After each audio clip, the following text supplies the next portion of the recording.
Well, hi, and welcome back to the Healthy Metal Hippie. Today we are here with Dawn Baxter. She is the founder of Beyond the Dawn and Multipotentialite Co. Welcome, Dawni. I am so happy to have you here today. Hi, thank you so much for having me, darling.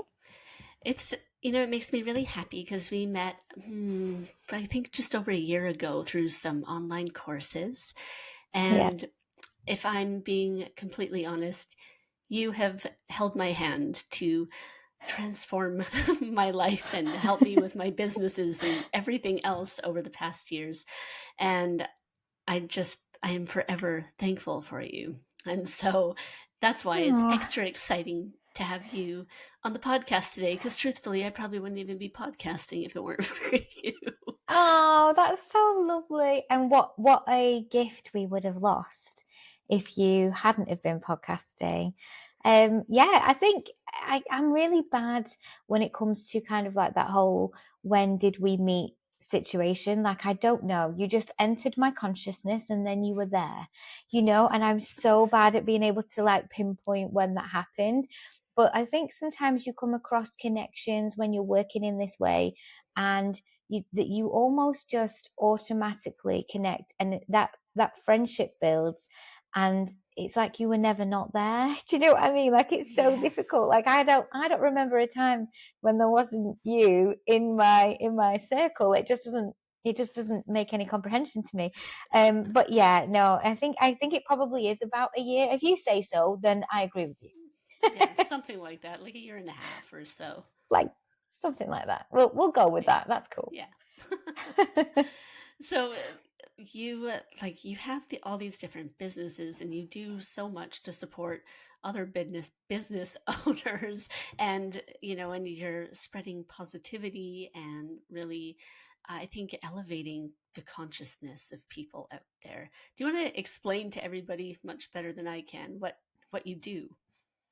Yeah, sure. I mean, it's actually not the easiest thing to kind of pin down, but I think the best thing that I can do is to give the top level purpose of what I do. And then, we can just all imagine that there's 6 million little things that I do underneath that get me to that thing. My big reason for business, my big reason for reaching out and doing the things that I do is all about raising, like you say, the consciousness and empowerment of traditionally of women. That's evolved somewhat into now being women and good men. And that's a very conscious decision that I make in terms of and good men. And because I know that there's that whole discussion out there about how not all men are dodgy, and I appreciate that. But at the very beginning of my journey, I was in an abusive relationship. I was not allowed to work with men, and my passion for elevating people and empowering them did come from a personal place of not being empowered, and therefore that natural kind of connection just went towards women. It was just how it was. Um, and I really wanted to put more money, power, and time in female hands. I wanted the women out there who are overlooked, overworked, underappreciated, the ones that don't have the self esteem, but do have the skill, do have the capability, and do have the heart and curiosity and strength somewhere deep down there to actually get out there and do things that really, truly makes them happy. I do believe that the age of patriarchy is it's had its day and it's time now that women get more of a say and we get our voices heard and we shift things for the greater good of everybody. Um, and that's kind of where it came from. And I decided that I was going to help a million women. That was my kind of big ethos. I was going to help a million women, which I'm so close to doing. I've nearly hit that number now. And I realized that actually, as you go through this kind of business point of view, you actually end up changing that. And now I'm about helping those women to change their corner of the world. Because if you can imagine empowering a million women and them being able to change just their little corner of the world, how impactful on scale would that actually be? And you think to yourself, like, oh, I'm just one person, but the ripple effect of that connection and the possibilities that we have because of the digital age in a way that the generations before us just did not have, the power to do. We can reach more people, we can make things better and be a power for good, um, and in a much further kind of reach and scale. So that's kind of like the core of all the businesses. And I know for many people who know me from a marketing and strategy point of view, they kind of look at that and go, well, Dawni, like you're actually just in advertising. Like what's that got to do with empowering women? Because, it just doesn't fit. But when I came into marketing, to help people, first of all, I fell into marketing. That was almost an accident. I absolutely fell into it. But when I came into that sphere of business, it was a man's game, and it was very direct, and it was very shark like, and it was very kind of clipboard man at the door with his foot in the door so you can't close the door on him type of energy. Even digitally, it was very forceful. I don't even want to say it was masculine energy, because it wasn't the purest form of masculine energy. It was toxic, and it was just such a difficult thing to break into. And there were all of these fantastic female entrepreneurs who were being trained and taught to be like shark like and direct, and they didn't have any customer service, they didn't have any old style care and value in the way that they were treating their potential consumers. And it was just, oh, it was awful. And people weren't making sales, and they were struggling, and they were abandoning their ideas and their businesses on this basis.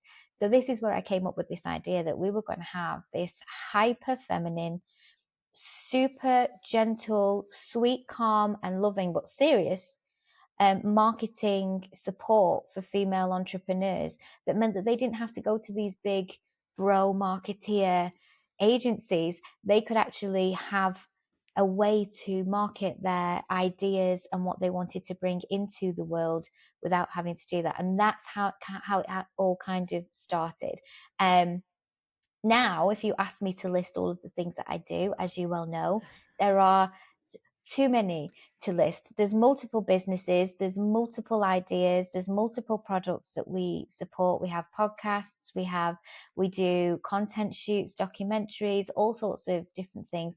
And the truth be told, I guess what we are is we like to challenge ideas. We like to create content that will shift perspectives, and in a way that counterbalances the standard digital negative bias, which all social medias and digital platforms unfortunately tend to have a lean towards. We're trying to balance that back out so that when you consume our content or you're involved with us in some sort of way, you have the tools to make your own autonomous decisions on what you want to do in business, without feeling like you have to lean into what is the norm now, what is the default. And everything we do leads back to that kind of narrative. Yeah. And yeah, you absolutely nail all of that. And you can, I don't know, if you check out, if you're listening here and you check out her uh, Facebook pages, Instagrams, all this stuff, and the podcast, you can see how it ties through in everything that you do. It's really amazing. Do you think that there's a shift happening? Because I I've been feeling it actually really, really heavily, looking at all this. We're not going to politics, but all of the election stuff in the states and all this craziness surrounding the Olympics and just everything. It's been so heavy online, but I think honestly, as loud as those voices are, uh, in the nicest in the nicest way, they're spreading hate and really awful things. I really think that there's a shift and people are really, really hungry for positive and kindness and sharing love. And you are kind of this like being that's there is making that ripple effect. But are you seeing a shift like that too, where people are just so over it, all the hate? I think so. I mean, I like to believe that people are inherently good anyway, even those that are spreading ideas that we would consider to be hateful. If you scratch underneath the psychological surface just a tiny bit, 9 times out of 10, they are trying to voice their values, and their values tend to come from some sort of valuable source for them personally. So they may not be widely accurate, and they may not be well educated. That sounds awful, and I mean that in the kindest possible way. They may not have had the gift of being able to see other perceptions, because not everybody grows up in a situation that allows for them. There's privilege in being able to have conversations with intelligent and intellectual people that will change your thought process, your mindset, and your perception. And not everybody is given that same gift, okay? And people Yeah. come from where they're at. They can only meet you as far as they've met themselves. And quite a lot of people out there have never had the opportunity, don't even know that the idea of that could possibly exist for them. Yeah. And a wider amount of the global population are living in survival mode. So again, the privilege of having the luxury of being able to have intellectual ideas, or to understand somebody else's perspective, or to educate yourself. Education takes time, it takes experience, it takes allowing yourself to be amongst people who are different from you, and allow yourself to open your mind to their thoughts and opinions in a way that you could be changed. And then obviously you choose what you do with that based on your own Yeah. core values. But I think there's a lot of misinformation online. I think that there's a lot of people who are accidentally, unintentionally, and in an uneducated way spreading what is hate. That, for many of them, I don't believe that there's malice in that. For many of them, they just want to be heard like everybody else. um but they don't understand the impact. They don't understand, or they don't have the emotional bandwidth to care about the impact that can happen on the ripple effect. And the internet didn't come with a guidebook. Mm. So we just created this thing where all humans are now able to connect to each other through, like, the most ridiculous easy means. I could speak to somebody who lives on the other side of the world that's had a completely different experience from me, different gender, 20 years my senior, or younger than me. And there would be no other reason for us to connect in a natural sense without the internet. And we just, all of a sudden It our just opinions are did. together. Yeah. Right. And, when we built the internet and we decided that we were all going to connect in this thing, we almost, I feel like we fumbled that. Like, as human beings, sometimes I can't help myself. I pinch, like Ally McBeal, I pinch, and I'm like, oh, I just can't. Because where was the adult? Where was the adult that looked at that scenario and went, actually, this is going to be an absolute sodding nightmare. We're going to have every single potential spectrum of personality, experience, and human, and we're just going to throw them all in one bag and let them talk to each other, and just like, do you know what I mean? Like, as a social experiment, if a scientist had gotten hold of this, they would have been like, these conditions are not right for us. It's like they would just be like throwing a bag of rats together and expecting them to get on. And I do think that, we've had such a hard time introducing this digital age into our lifestyle, and because we are also determined by code. Everything that we experience online is code, and the code tries its best to read human experience. It's trying to be its own brain, and it's doing a very good job, actually, in comparison to kind of like what we may have expected 20 or 30 years ago, when we actually look at Right. where we are. But our actual brains are set up for negative bias. Our brains are set up to recognize hate, because our brains are set up to put us in survival. Caveman us needed that to get to 20 years old, if they got to 20 years If old. Do they you know what I did, mean? Like, yeah. we yeah, we needed that. We needed to know what the threat was.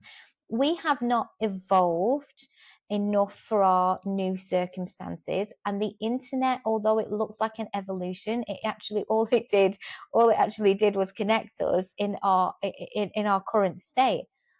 The code creates the negative bias, which means that you do see more hate. You also see confirmation bias. So the things that you fundamentally think are wrong, you're probably going to see more of that. It's going to confirm to you that that's what the world is really like, even though it's not. Yeah. And it's all just not particularly accurate. And a bit like in the same way that people used to read the newspaper and think that that was gospel, Right. we now a large percentage of people will see the hate and think that's what's really going on. And again, it's a little bit like a political campaign. There are people with money and power behind that want us to see what they want us to see. So we'll have the emotive response that we then have. Yep. So that's what we kind of have lived with, along with a lot of very negative historical events, which we'll not list. We Right. don't need to go there, No. but No. we've all lived through them. Um, so now you get to this kind of point where we're exhausted. We are exhausted with the hate. We're exhausted with the propaganda, because some of it is. We're exhausted with the constant fear. We're exhausted with the negative historical events. We know that our timeline is going to make it into the history books of, Mm-hmm. it's not going to be a quiet time in the history books for our grandchildren's grandchildren. Like, we know we've made it in history. Thanks very much. And we just don't need any more. And I think from a psychological standpoint, our brains were never, ever going to be able to handle the amount of additional information and consumption that there is on a global scale now that we have the internet. And that's why we need some release. We need some respite. We need something good, because what it looks like for a lot of people is that we're inherently stupid, bad animals doing bad things to each other all the time, right? And Because that's what we're fed online. And then if you look at the news very rarely bothers to tell a good story. It's all the negative stuff. It's all the bad stuff.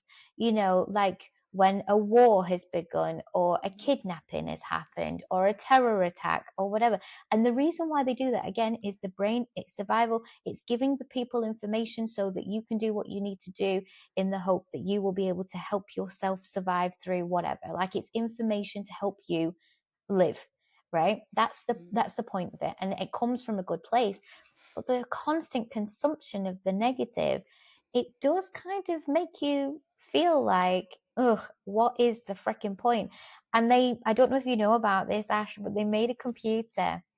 um it was an art gallery, and they made this robot, and the robot bled out its own kind of oil, and they made the oil in this robot red. And in order for it to stay alive, it had to sweep its oil back into itself. And they did it as a very, very kind of poignant, profound way of showing that we make this robot human. We're just constantly fighting fires. We're trying to survive. Like our whole human experience, to some degree, feels like a constant freaking battle. You can't stop sweeping. You got to keep getting your blood back in your body to just keep going, and you're keeping going just to put the blood back in your body. And it took a ridiculously short amount of time before this intelligent computer decided that there was no point in being alive. I'm only living to put the oil back, to put the oil back, to put the oil back. So actually, the clever thing here is to just exterminate myself. And that is the place where humanity as a whole, when we get ourselves in this negative energy, could very easily get to. And it only takes one person, only takes one probably mediocre middle-aged white man, let's be honest, to decide that it's time to press the red button, and then it's over for all of us, one way or yeah. another. It's a very, Yeah. very dangerous place to be. Now, I don't know why I was born with inherent optimism. I don't know why I was born with inherent light. I do not know. It's a gift that I'm grateful for every single day. And despite all the negative stuff that I see online, I'm able to overcome it. I still have my bad days. Please don't think by any means I'm like da, da, da, da, da, da, all the time, because I'm not. I have moments where I'm really low and my energy is down. And I have to take myself away and take care of myself in those moments so that I could come back and live in the overflow of abundance on different times. But I just really think that there is a power in humanity in counterbalancing that negative stuff all the time, because it's not true reflection. If you go out and walk into the street, you will see love everywhere. You will see families. You will see the connection between human beings. You'll see connection between human beings and animals. You'll see the nature that we actually have on this planet. You'll see good things that actually regenerate that little feeling of, oh, it's totally not worth it being here. It totally is worth it being here. And there are ways to elevate your experience, but there are also ways to elevate the experiences of those around you. And I just feel like that's so powerful. Like, what if we just used these tools to make things better rather than accepting so much of the bad all of the time? And I don't know if you've seen, but there's a bit of a trend at the moment that's like, oh, we're going to be a bit delulu, we're going to be a bit delusional, and we're going to decide that everything's actually fine. And I love it because although it seems like we're all going a bit mental, it's actually such a fantastic tool for flipping the script and taking back control rather than being a product of everything that you consume. You get to decide. And I love that because, say, for instance, a percentage of the population did that, and it got popular to actually choose for yourself. And people were walking around delusional but happy and helping other people and supporting other people. We would counterbalance all of the hate. Oh It yeah. would flip. It would, and I think, and then it wouldn't even be being Delulu anymore. You'd Right, be completely authentic, right? right, And I agree with you. I think people are inherently good, and I think you're right. How that those voices, everything we see that kind of bad stuff. But when you if you take even 10 minutes to just go a little deeper into whatever it may be that you're consuming, there's probably good things. There's probably people standing up for people. There's probably things being learned and love being shared, even in those pockets of shittiness. right. So Right. And it there's makes like a me saying, I happy. don't know if you've ever, it makes me happy as well. Like, I don't know whether you've heard this, but it became quite popular a few years ago, especially for those of us that are parents.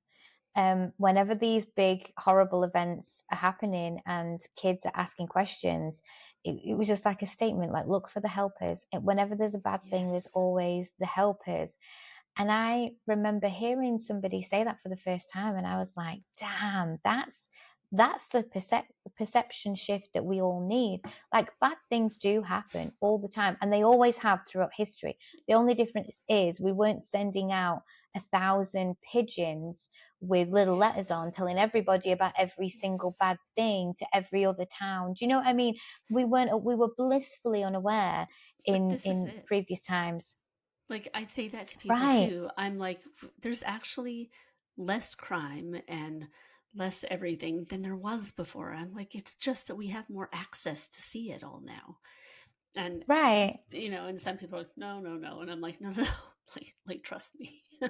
It's people are We've getting also got better this at it. idea.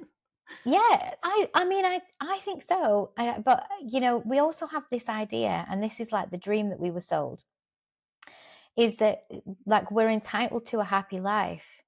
And this is probably going to be a shocking statement from me, but we're not entitled to, am I allowed to swear? Yes, swear, fucking do it. We're not entitled to shit. Like, we get this experience and we get whatever we're given when we're born.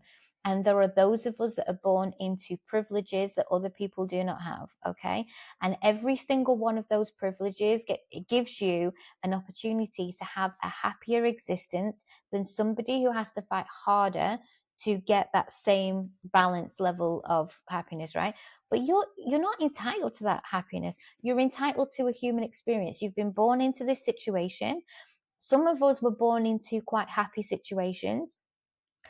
Some of us were born into exceptionally happy situations. Most of us were born into okay situations, and then the vast majority of humans are born into absolute dog shit situations. And no, if you look at your potential for a happy experience, no two people are actually the same, but there is a sweeping scale here of the privileges that you were gifted at birth, right? That might get you closer to a happier existence with less work. Now, this concept is mad to me. Like, you would just arrive here, and I'm a bit of a princess. You know this about me, right? Mhm. Like, I will make jokes about I feel like it's ridiculous that I wasn't born into generational wealth. I was born into generational poverty because I'm such a princess inside. Like, I can't help myself. I really do think I should have been aristocracy, but it is still a joke. It is still a joke, right? Like, I know that I have to do the things that will make my experience happy. It's my responsibility, radical responsibility. Nobody else's. Not my family's, not my parents, not my partner, not my bank accounts, not my clients, not my kids, not even my animals. Like, it's up to me. Did I walk into an experience that allowed me the potential for a very, very fruitful, well experienced, majority happy existence? Yes, I did. I won the genetic lottery. I was born in this time with this level of healthcare. I am a white British woman. I was born a woman. I am a woman. I feel like a woman. There's been nothing to worry about in that aspect. I'm very clear of my identity. Yes, I was born into what you could consider to be a low-level working class poverty. But there's a roof over my head, food on my table, and even though there are generational traumas from my family, in the majority, they're quite exceptional people, and they did love me and they did take care of me. So, you look at that and you think to yourself, well, like, you can't not, for somebody like me, you can't not be grateful for that. Like, I Yeah. already walked into this with chips in the game, Yeah. but nobody is actually promised it. Nobody, if you have a conversation with somebody else that was born into a different scenario, like, you'll recognize, no, you're not entitled just by being born. You have to be grateful for the things that you get, and then you have to, whatever starting block you're on, man, you have to figure out what you need to do next to get closer. And depending on how what you were born into depends on how much work that's going to take to get there. Yeah. And I mean, and it is the reality of it. Um, but I think too, we also, we lift each other up as we go through these experiences, hopefully, right? And, Right. and I think, we do get inspired by people's stories where they have overcome incredible hardships, right? Right. I mean, Right. even Donnie, if you look at yourself, like you mentioned, you were in an abusive relationship. Sorry, and I'm sorry, you were married, right? And um, Yes.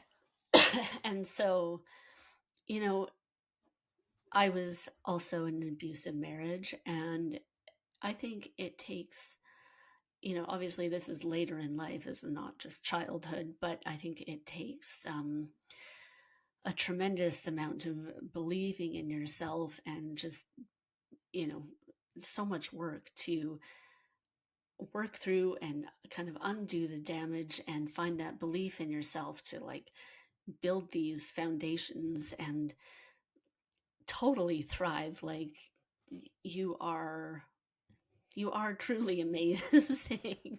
And so, and but you do that, and it's inspiring to see. And I think if other people are listening and they are in or have been in an abusive relationship, whether whatever it may look like for them, there's also like there's that hope at the end of it. And just because that was your reality then, it doesn't have to stay your reality. Yeah. So yeah, you're totally right. The experience of understanding that sometimes being in that darker place in your life, it doesn't have to necessarily be the end point, is a very powerful thing. I think especially for domestic abuse, it's very, very difficult sometimes to think that it will get better. And I don't think it's particularly helped by the knowledge, and we all know this to be true, that for many of us, the abuse gets worse when you actually leave. So I know for me, when I was, first of all, it took me a long time to realize that I was being abused. A long time. I didn't know. And that sounds so stupid from No, it doesn't. somebody that, I consider myself to be an intelligent woman. I just thought that my partner had some problems, and I just thought that he was quick to anger, and I thought that if I loved him more and if I showed him more security and I changed things about myself, he would settle and he would soothe. And he himself had been not particularly well loved as a child. So I'm trying not to kind of give too much of his information No. away, because I just don't think that's fair. But um yeah, like his circumstance and the way that he behaves now very much comes from the way that he was treated as a child. So, history repeats itself. It was passed on. And he himself, even to this day, does not believe himself to be an abusive person. He's 100%. He does not see it, um, and it's incredibly subtle how it creeps up. It's like a lobster in hot water. You don't notice that the heat's been turned up one tiny little notch over years and years and years, and then one day you wake up and you're like, wow, it's boiling in here and I can hardly breathe. Like, when did it get this bad? Yep. um yeah, and like even then I spent an easy 2.5 years convincing myself that it, this isn't right. Like, yeah, okay, so he does do that sometimes, but that doesn't make it this. It does, he does this, and that's awful, and I hate it, but it's because of this. And oh my gosh, the excuses. To some degree, I know it's not my fault. Okay, so I will say that. I know it's not my fault. But one of the things that I think in abusive relationship, especially if you're in a narcissistic dynamic, um, you do actively participate in the illusion that it's not an abusive relationship, because Hmm. it's too hard for you to face that that is actually what it is. So you actively buy in to their manipulation because you want to believe what they're saying. You want to believe that it's not. You don't want to be that very standard textbook version of an abusive relationship. And unfortunately, that keeps you stuck for a lot Yeah. longer. Um, and yeah, it took a lot out of me. It took a lot out of me in a way that I didn't recognize until I was very, very far away from who I really am. And it was low level for such a long time. And when I say low level, I mean it was instances that would happen once every few months, rather than like daily. And then it accelerated after Yeah. my son was born. It accelerated every single year. It just got more, more, more, more.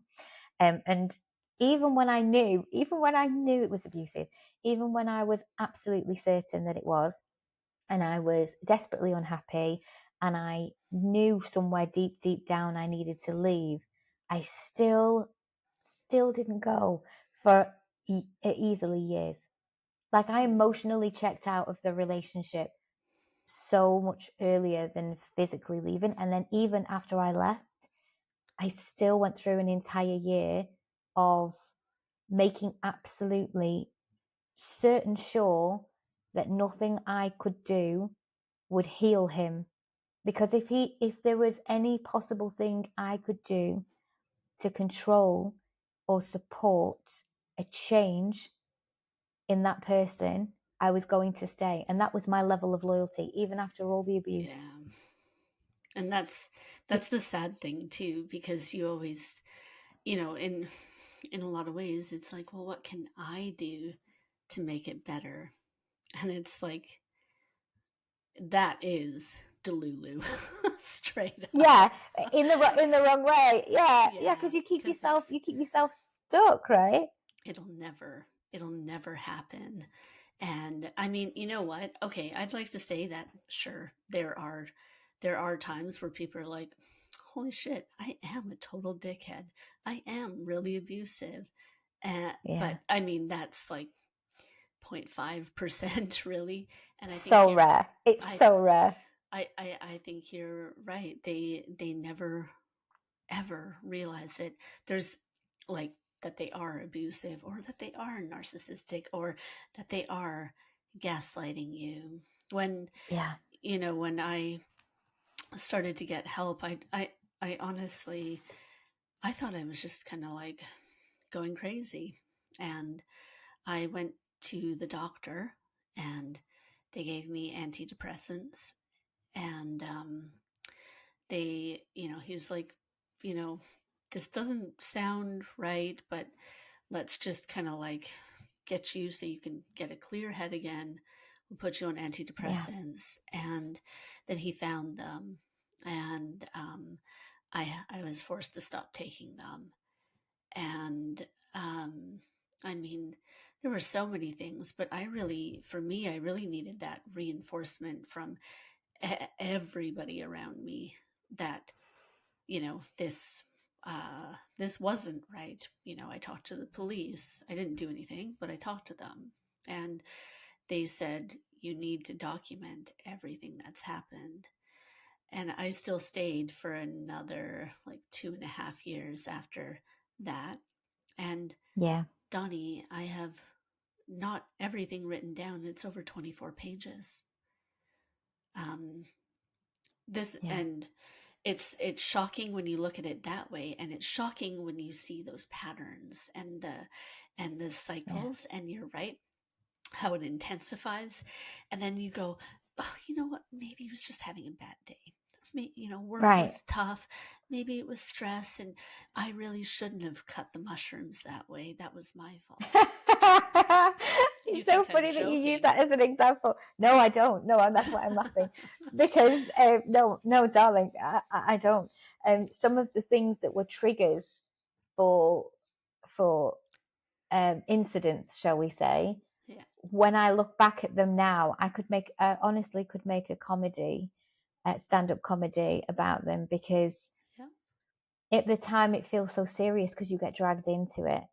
Yeah. But when you look back with some clarity and when you've had the chance to get away from it and live outside of it and recognize actually this isn't right, um, you look back at those things and you go, wow, logically, how did I emotionally buy in? Like Yeah. one of mine But that's was it though, because it's I so slow and it's so, it's like, and it just slowly kind of takes over, like you say, like the lobster in the pot. And suddenly you're like, right. when the fuck did this happen? Yeah, so like this will make you giggle. So a couple of years ago, it was October time, and I was tripling down on the family dynamic. My children were going to get the best family days. We were going to, I had money at the time to spend, and I was like, right, okay, we're going to do all of the things that I want my children to experience. These great wholesome things. So I arranged for us to go pumpkin picking. Oh, cute. Um, cute, right? Because my kids had never done that before, and it's kind of it's not been a thing in the UK, but it's like getting more popular. Yeah. So I arranged for this great place. I'd seen a place on Instagram. People had posted pictures. It looks super nice. I paid the money for the tickets and I picked the day we were going to go. I told my ex-partner that we were going to go, and I got the name of the place wrong. So even now I struggle. One is Mayasko and one is somewhere else. Anyway, one is near Preston and one is near Liverpool. And the Right. difference between the two locations is about 25 minutes in the car. So I'd been saying the one near Preston, which would have made it half an hour away.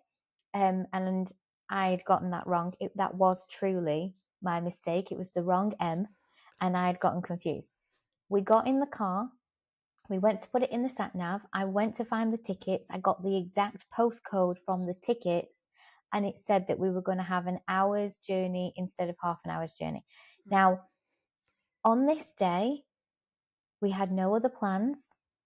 Okay, the tickets were valid for hours, so you can turn up from 10, you can be there till 5. Doesn't matter if you turn up at 2 and stay till 5. Doesn't matter if Yeah. you turn up at 12 and stay till 2. Like, it was an open, flexible day ticket. Okay, and it was not an unreasonable time. I think it was about 11 o'clock in the morning. So the fact that it would be an extra half an hour, in reality, in logic, no problem.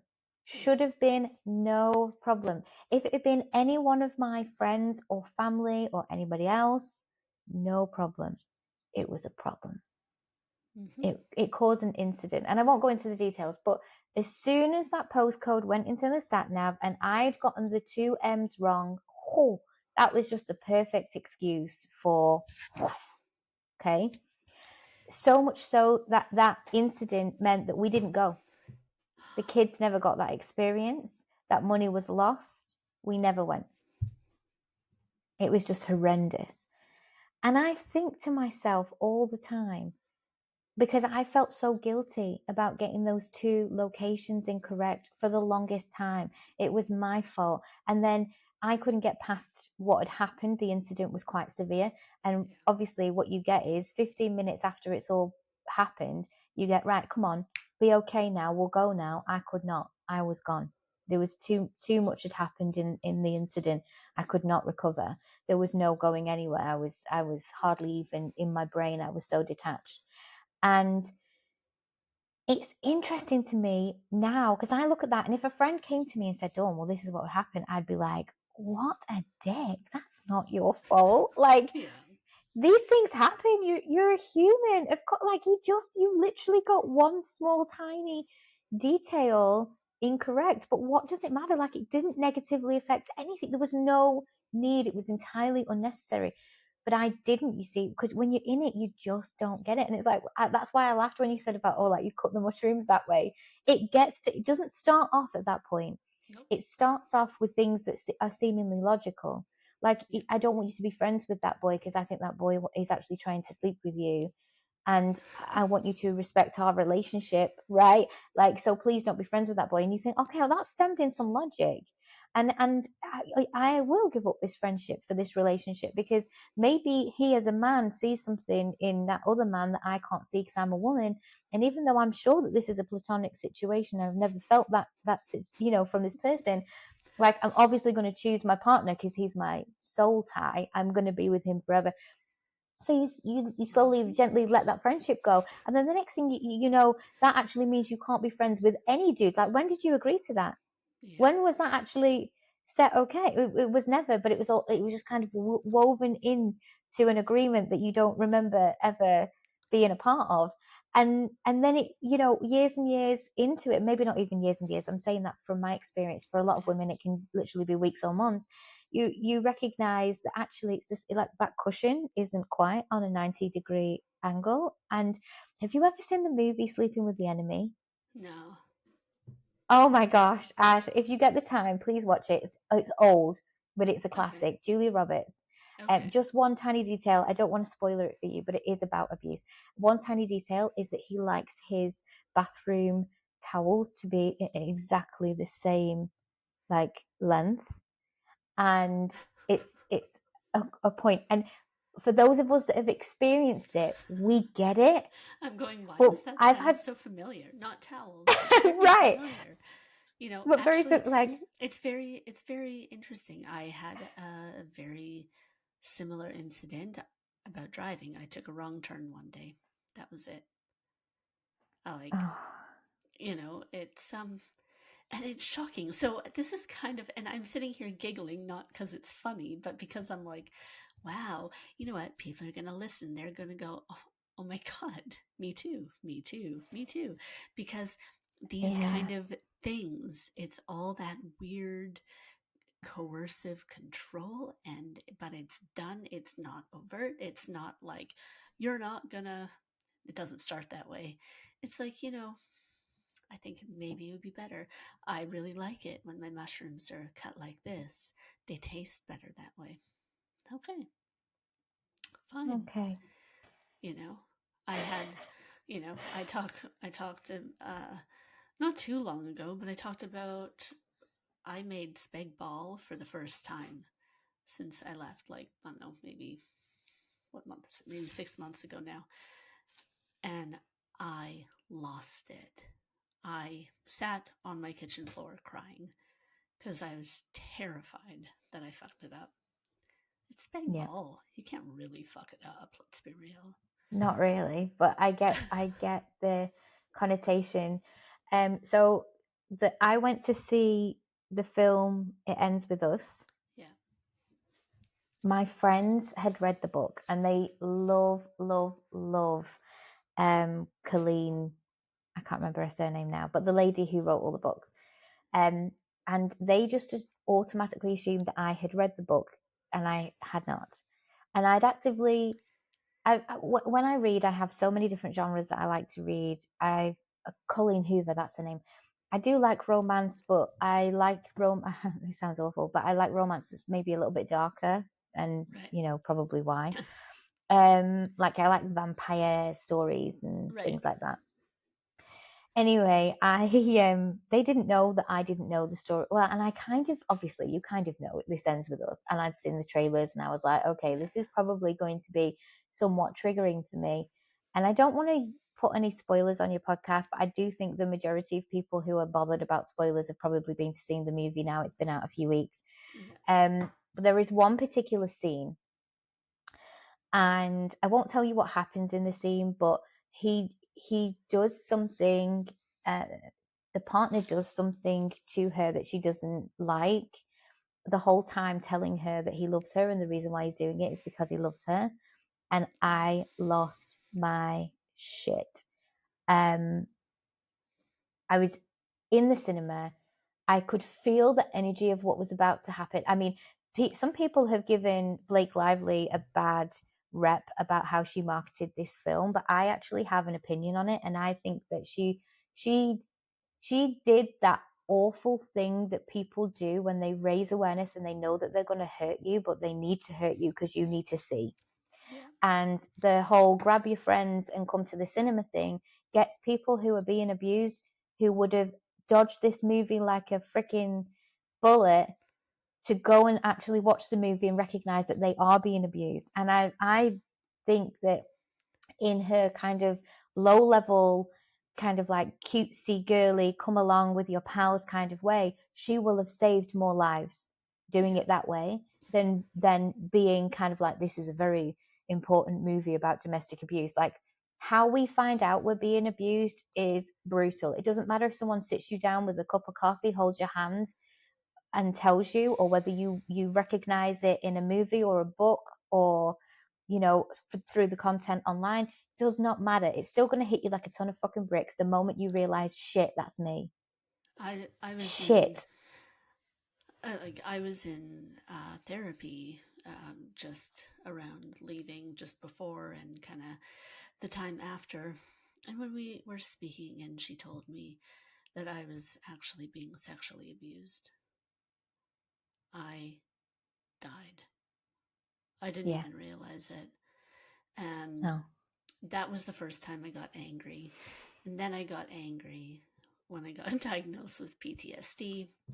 And yeah, but sometimes, even when you're out, you don't even actually realize like how deep it was and exactly everything that's happening. It's like, Right. it's crazy.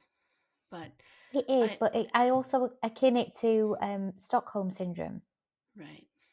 Like, lots of people don't talk about the low level day to day conditioning that occurs, And where that's, you know that it's not right, but it's your reality. And we as animals, I go back to our lizard brain, we are meant to survive. We do what we need to do, we adapt and we deal with. And 100 years, 200 years, 1,000 years ago, there will have been similar awful scenarios, and women, well, anyone actually, but majority women, would have had to stay, and they would have adapted and survived, and they would have had, the whatever quality of life they could meet under those circumstances. Again, it is to our privilege that we're able to look at those things and go, oh no, that doesn't have to be our experience. We do actually have a choice. We can leave, as hard as it is, because psychologically we are trapped. But we can, there is an opportunity to leave. There is a window or a door there that wouldn't have been there for our ancestors. And not only that, there are now support networks, there are educational frameworks so that we can know that that's actually what's happening to us. And there again is almost an expectation that a woman in that scenario would leave, which, whether we recognize it or not, that conscious thing actually does help us. Although it's not helpful when that person turns to you and says, why didn't you leave earlier? The idea that you would leave it Yeah. does actually help us, because it gives us that feeling of, oh, in a logical sense, if I could just find enough of my own thoughts and feelings and gather myself into a human being again, for me, I might actually be able to lean into that sway of, some people would think that this was a good thing for me to leave. That is a seed that helps women actually get out. Yes. It might take another 7 or 8 years to get out, but that Yeah. seed, once it's planted, and I'll tell you when the first time was for me that I thought, oh crap, this is actually, and it's a long, long, long, long time ago. I went on a night out, and I think my ex-partner might have actually been there with me that night. And at that point in the evening, I don't remember how the evening ended, but at that point in the evening, I don't remember there being any issue. Anyway, I went to a bathroom in a bar in Blackpool, Yes. which, by the way, the town in which I was born and raised has one of the highest domestic abuse statistics in the entirety of the UK, because what we had up here for the last few decades is a massive industry, hospitality industry, of bars, strip clubs. It's like a mini, or it Right. was in its heyday, like a mini Las Vegas. So there's a lot of gambling, there's lots of sex trafficking, there's lots of organized crime around this area. And obviously, the gentlemen, shall we say, that are brought up in this particular area are brought up around constant temptation of drinking, gambling, cheating, Yeah. and crime as a career. So it's just constantly around them. Um, you can get into that whole nature and nurture discussion, but it statistically up here, it's massive. Anyway, in the back of this cubicle toilet door, there was a poster, and half of the poster was this lovely bright scene, and half of the poster was this dark scene, and it said on it, "Are you his princess 1 minute and a dirty, ugly slut the next? You might be being domestically abused." And I remember reading that and going, Oh. oh shit. Because once I've been degraded, once I've been discarded, once I've been told that I'm an ugly, dirty whore bag of a slut that nobody would ever love, I'm a worthless person, I might as well take myself out of the game because I'd be doing everybody a favor, blah, blah, blah, blah, blah. The next day I would be the holy grail Mother Teresa, princess, The goddess. flowers, the praise, the oh. Fucking hell. And I didn't realize that that was the discard and then the love bomb. I didn't know, I didn't have the education of that. All I thought was, okay, he had too much to drink, he said some horrible things to me, and now he's sober and aware he didn't mean them, so we're going to forgive him. Not realizing that every single time I went through an episode of that, I was actually starting to believe, not the love bombing, but the dark times more and more and more, to the point where I actually remember waking up once and thinking, wow, it's an honor that he's even with me, because if he hadn't have married me and had children with me, I probably would have died alone, because I'm worth nothing. And it was such an true feeling for me. I remember it was, I'm talking probably around 2016, which is heartbreaking for me because we were trying for Jack. So yeah, like I remember just feeling like I'm fat, I'm ugly, I'm unattractive, I'm not clever. Even the people at work don't like me, which also was a lie.